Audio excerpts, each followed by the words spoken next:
with the implementation of our policy of increasing our control over the strategic sectors of our economy, as well as encouraging indigenous ownership of businesses generally.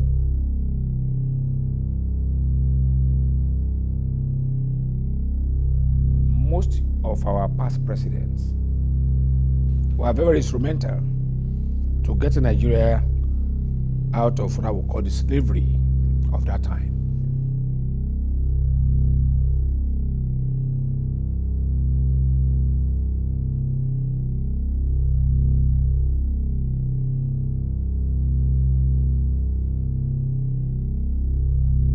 The welcome is as tremendous as any Her Majesty has ever been given, and it's a proud welcome, for this is no longer a people in colonial subjection, but a free nation with its feet already firmly on the road to self-government. Yeah, certainly the background to the independence period it can be better appreciated if you looked at what was happening before then.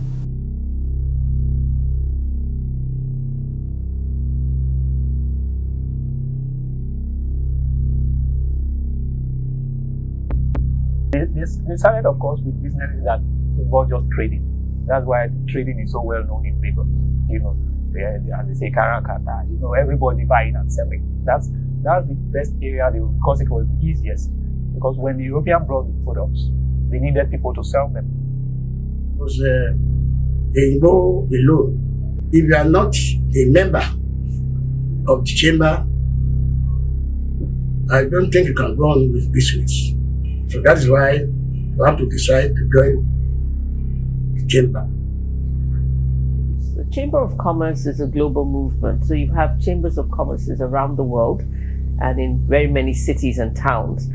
And what it is that it's a voluntary association of businesses in a specific geographic location who come together, one, to advocate for a better business environment, two, to network, three, to create opportunities through trade facilitation, and they develop their members' interests.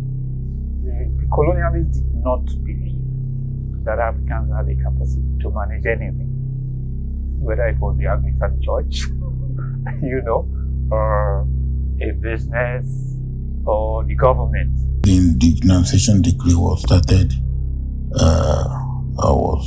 established under General Gowon's administration. And don't forget, I served under General Gowon's administration. Indigenization decree, which was also partly championed by the chamber and the likes of Chief Chris Ogunbanjo.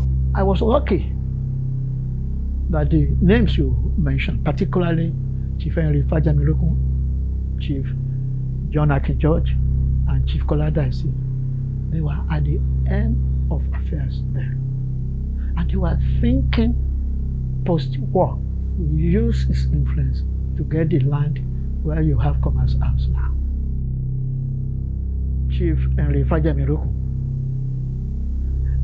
and the team at that time, they had advocated the indigenization decree, which was popular among economists, lawyers, accountants, who shared their view. Madam Chamber was a great woman, very, very active. There is nothing men can do that Madam Chamber cannot do.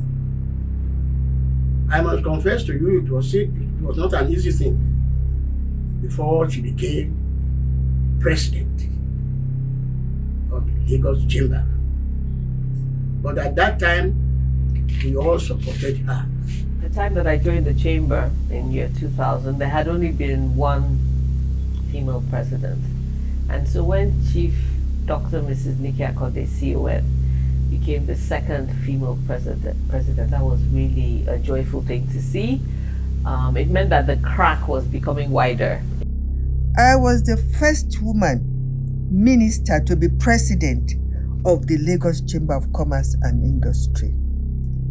And I brought my pedigree.